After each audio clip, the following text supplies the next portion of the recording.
Well now, hi there. I'm Mike.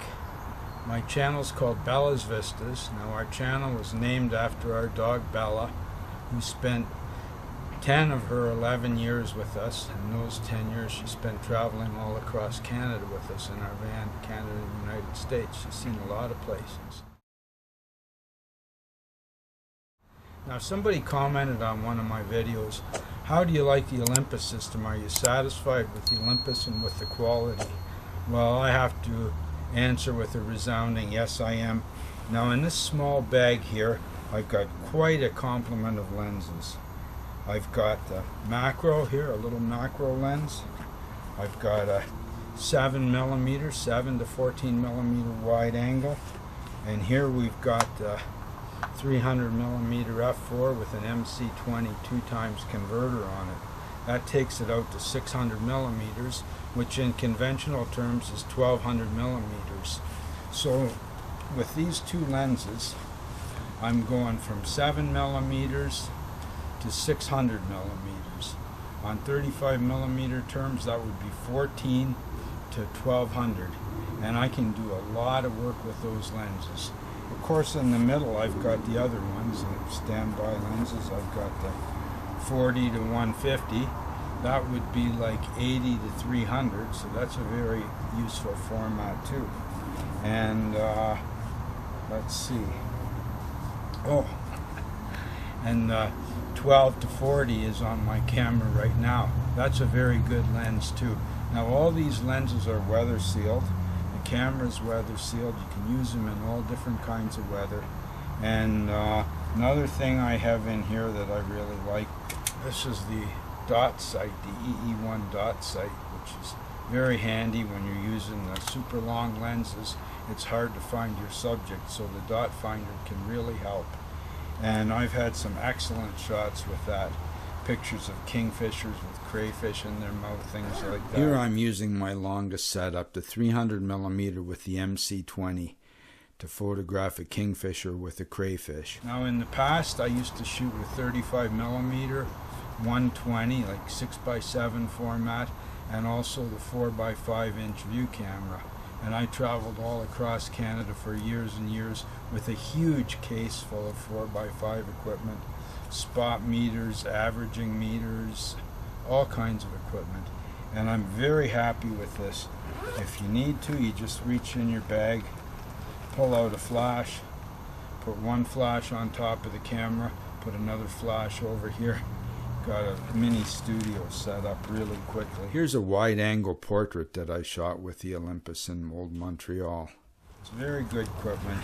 I'm super happy with my results. The best thing, you know, like the proof of the camera is in the pictures. So we'll show you some of the pictures shot with the 7mm. Now this is my second 7mm. I had another 7 to 14mm previously. That was a very good lens too, but it was heavier and not as fast. The new designs are smaller, lighter, and maybe not as totally corrected as the other one was, but still very, very useful.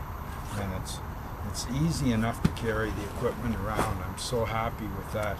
So come on along and I'll show you some of the photographs I've been able to make over the years. Here are some fireflies with the 7mm lens using live comp on the OM-1. Another wide-angle shot, Lake Moraine.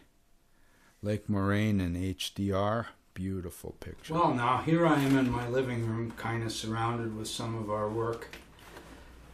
Canvas gallery wraps here, 30 by 40 approximately. Some other pictures a similar size.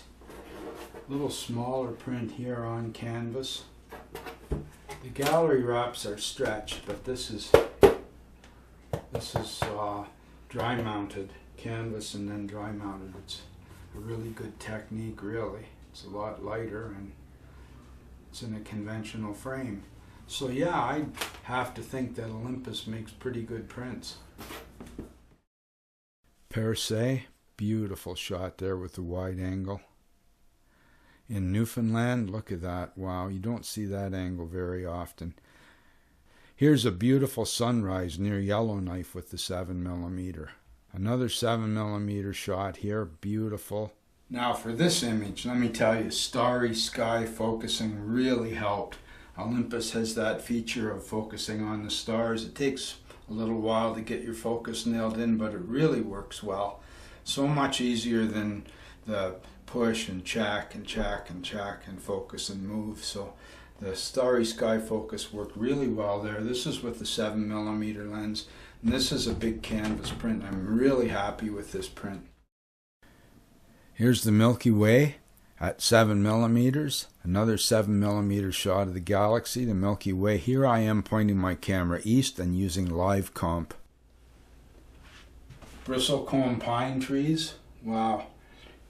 10,000 feet up, 6,500-year-old trees. Grain elevators here, an HDR image of the grain elevators. And I just find that Olympus is really good quality. I started out with the OM-1 back in the 70s, and when they came out with the OM-1 digital camera, I said, well, I gotta buy that, and I did. Just a bit of a pan across my walls on my stairway. See some of the Olympus photography there. Like I say, I've been really satisfied. It's a great camera, good system. Another shot of the lighthouse there with the galaxy in behind.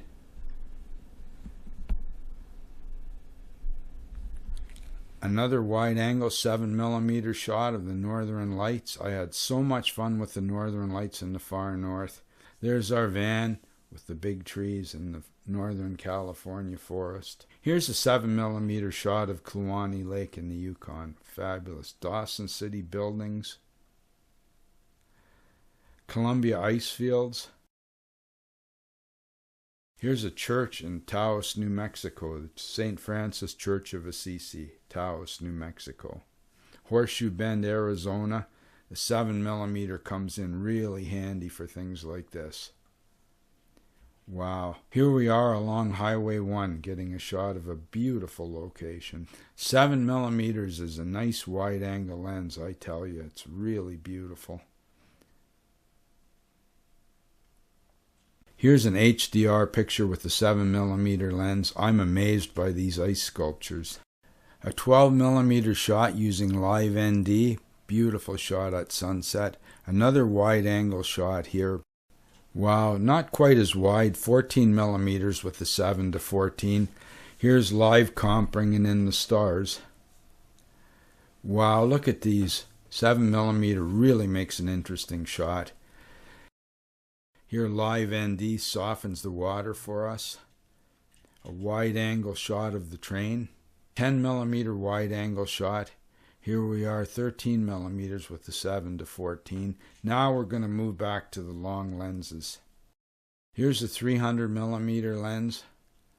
Wow, another 300mm. I love this owl shot. Wow, 300mm, great focus. Some eagles, look at this. These are at 600mm.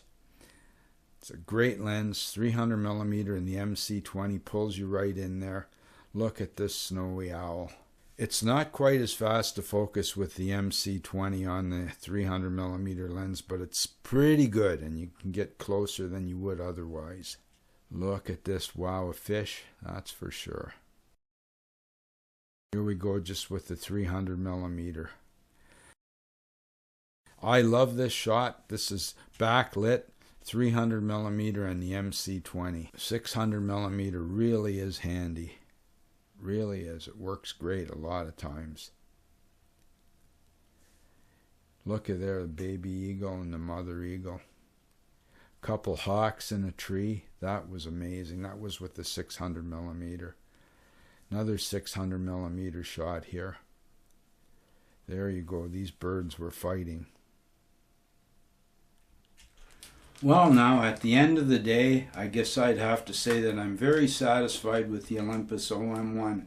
The special features, Pro Capture, Starry Sky Focus, the image stabilization, which is phenomenal, is really handy for me. I'm looking at a couple prints in my hand here. This one I shot in the 70s with the Leica 35mm. that's the kind of thing I did. That's the kind of, shot pretty pictures for calendars. Now this one here, this is Burley Falls. This is a digital photograph. It's printed on metallic paper. It's, I don't know, I guess it's as far away from this as it could be, from conventional 35mm C print to ultra chrome ink print on metallic paper. Totally a different item altogether. But I love them all. I'm going to keep on doing what I'm doing. I might just go back and shoot some more 35mm and work from that in the fall. Maybe this year I might do that. But yeah, the Olympus OM-1, the whole Olympus system, I've been using Olympus since the 70s. I used all their digital cameras, the ones with the pellicle mirror, the E1, the E3, the E5, and I didn't get the first digital micro four thirds. I thought they were going to come out with a big, I wanted a really big camera. Now I see that that's just not necessary. So anyway, check out some of our other videos and come on back again real soon. Can't do it without you. Now, if you'd like any of these photographs, just send us a comment and we'll get in touch with you.